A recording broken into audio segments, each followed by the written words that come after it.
tātou. Mr. Speaker, Nanaia Mahuta. kua rehu te rā ki tōna rua. Ka tau ake anō te hina pauri ki runga i te motu. Parekura o te tini, parekura o te mano, parekura o te marea.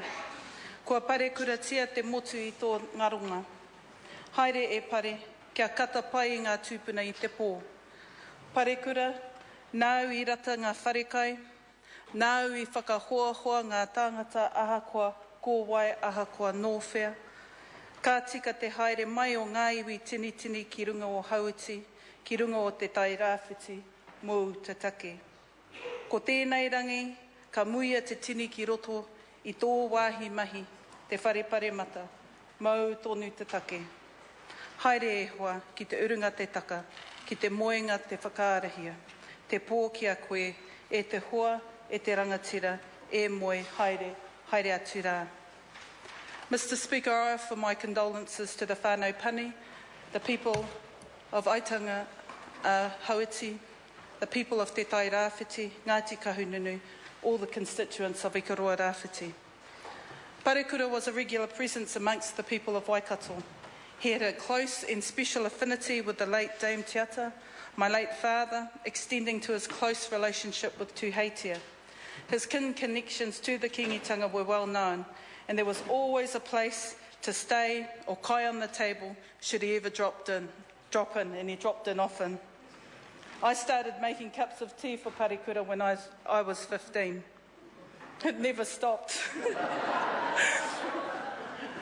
I kind of closed my eyes as people were talking today, thinking if I could have visualised Parekura sitting on that great pai in the heaven, what would he be looking like? He'd have a big, broad smile, his eyes closed because he was grinning from ear to ear, and he'd say, quick, get up, they're making me a saint.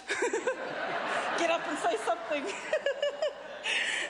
And that's kind of how he was. He could always inject the right amount of humour into an occasion at the right time for the right reason. People loved Parekura for who he was.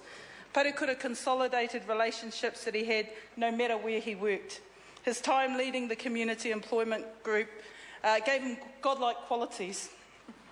And people who worked for and with him, and those who benefited from the SEG's grants, would go out of their way to support Parekura. And I saw that mostly during the campaign time and on the campaign trail. He always seemed to know and keep tabs on the people who worked for them, and he knew that no matter where they sat on the political spectrum, he always had one up on them. And he'd say to us, don't worry about such and such, they used to work for me. Eh, Hone? He always referred to Hone when he made those types of comments. Parekura had very much a grassroots personality. He enjoyed rugby, as people have mentioned. He loved the endeavours of young people. He supported the Māori Women's Welfare League in all manners of ways. In fact, he was godlike, like Winston is to the Māori Women's Welfare League. When he walks through the sea of women, they part. He always had an ear to the ground when it came to the New Zealand Māori Council, and I can remember just recently when we had Te Kauni had a Māori hui in Rotorua, and the New Zealand Māori Council were choosing their chairs, supposed to be chairs, then it ended up being co-chairs. Parekura said to our hui, I've got to go, I've got to find out what they're doing, and I've got to make sure they select the right person. Well, when he came back and said that they selected co-chairs, we thought, well, I wonder if he had any influence over that one. But he regularly attended all our key events in Māoridom, Koroneihana, Rātana, Waitangi, and people knew him for the person that he was outside of Parliament, and he never changed coming into Parliament. You see, Parekura had small town values that he never lost when he moved to the big city lights. He understood that the heartbeat of Māori communities were the women, are the women. He was raised by his nannies and aunties, and he often talked about them and remembered them fondly. And he was always surrounded by the aunties, the cousins and the ladies when he campaigned throughout his rohe. He knew that getting on the wrong side of them was a mistake. Yet he had a knack of getting all his aunties and his cousins and the ladies running around after him. It seemed effortless. They would do whatever he asked. I experienced Parekura's support throughout our time in Parliament, as a friend and as a colleague, and I appreciated that. Parekura lived by two very simple tikanga: manaakitanga, to care for people, and kanohi kitea, to be visible, to be present. He did a lot of his electorate work, as many of you know, by attending hui, going to birthdays, tangi, and attending the regular events on the Māori calendar. His style of politics could be best termed as old school, always willing to have a good bust-up without making too many enemies along the way, always doing the business and never appearing too tired when it came to his people. He gave so much of himself. Parekura was no good with technology. I suspect he only moved to the iPhone because his moko, big moko, was a gun on the gadgets. And he always told me that.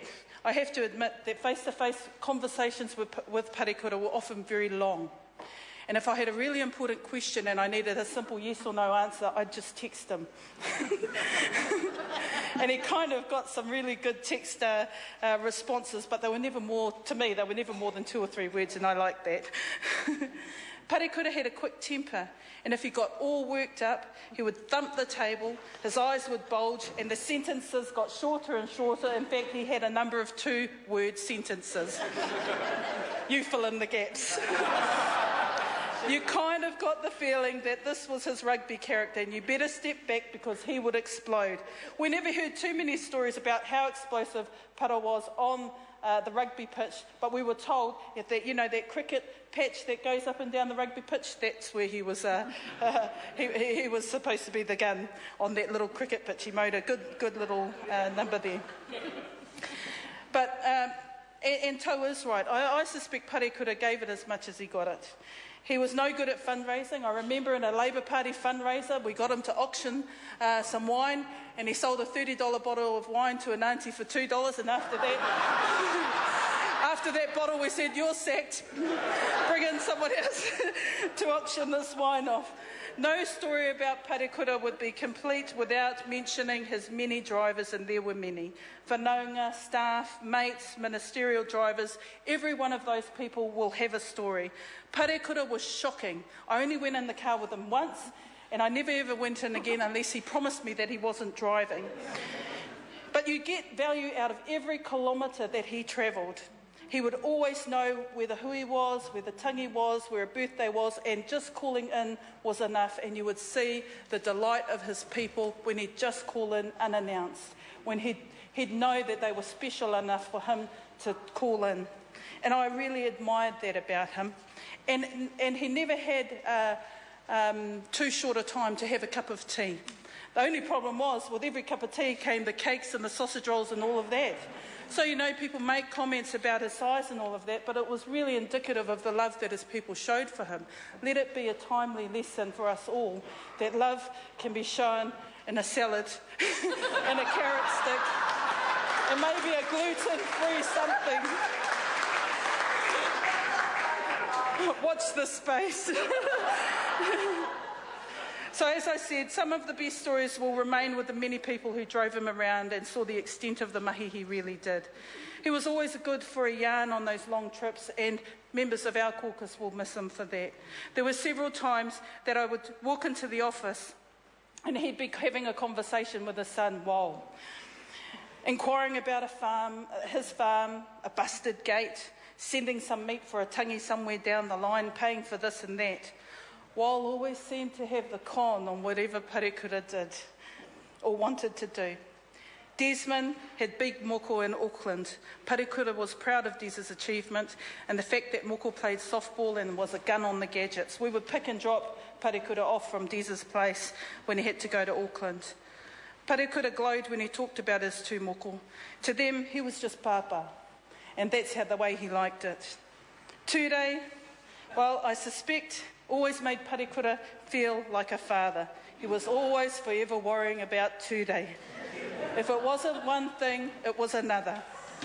But it didn't matter to Para. He was immensely proud of each and every one of his sons, and true to form so as not to boast, he never overcooked his affection for his sons from what I saw. He simply loved them for who they were. Parekura supported many things during his time as minister, and much mention has been made of that. But we should say it again and again because this is where the heartbeat of Māoridom is, and Parekura understood it. Matatini, Wakaama, Māori wardens, Māori TV, Māori radio, Māori tourism, treaty settlements, the Wānanga settlement, a Māori curriculum in education. He always focused on what was good for Māori. Shivers, if we applied a rugby analogy to it, he always played the ball, not the man. He was a steady hand for the Māori Affairs portfolio, but I'm sure he caused a bit of a flurry now and then. In fact, I'm absolutely positive. I can remember going to a secondary school national kapahaka event, and he was staggered by the numbers of young people turning out to that event to show their prowess on the stage. He asked his TPK official, "How much have we given to this event?" And when he was told the minimal figure by his official, he wrote something on the piece of paper and he gave it to me just as I was going up to thank everyone on behalf of the government at the time. He told me to say, "Tell everybody that this will go towards helping the buses for the next Nationals." Anyway, I get up and I make the announcement on behalf of the Minister of Māori Affairs that a sum had been made for every kapahaka group coming to the Nationals, and there was a loud applause and roar. I walked back down and the TPK regional officer was rubbing her head in despair. And I said, "What's wrong? Your minister's just okayed it." She said, "Yeah, that's one thing, but head office will tell me I've got to find the savings within my regional budget because he made the announcement in my area." Such was the man. He really had a sense of what was needed at the right time. Parekura was a public figure, but he was a very private man. He never let on the extent of any illness that had afflicted him to his colleagues. He would try very hard to meet his regular calendar of commitments, but in the last year it became evident that he had slowed right down. Parekura was a working-class politician with a grassroots sense of gravitas. He joined the Keep Our Assets hikoi, he marched for port workers, he stood side by side on the picket line for meat workers. He never lost sight of the real issues that affected real people: jobs, kai for the kids, a warm home, and looking after the old battlers who fought for our proud nation.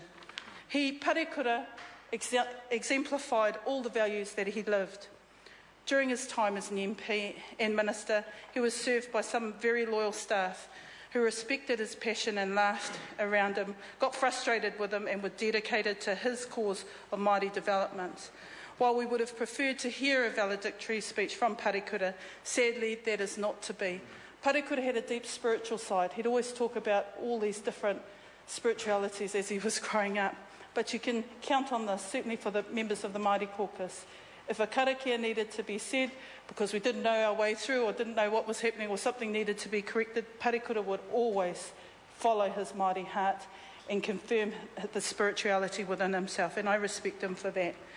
Today, Parliament has an opportunity to farewell a friend, colleague, loyal servant of his people and faithful member of the Labour Party.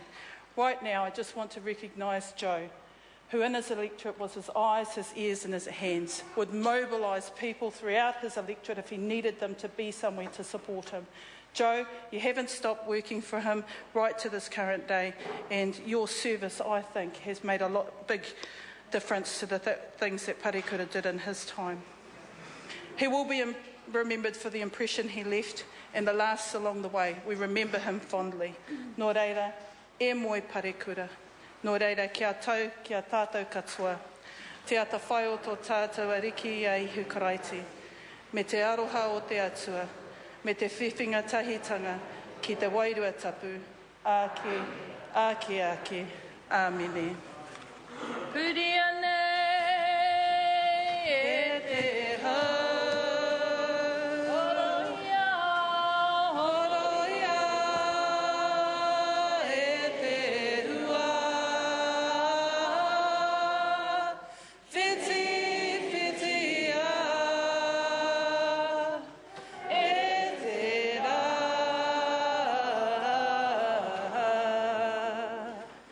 Maria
question is the motion be agreed to. Those of that opinion will say aye.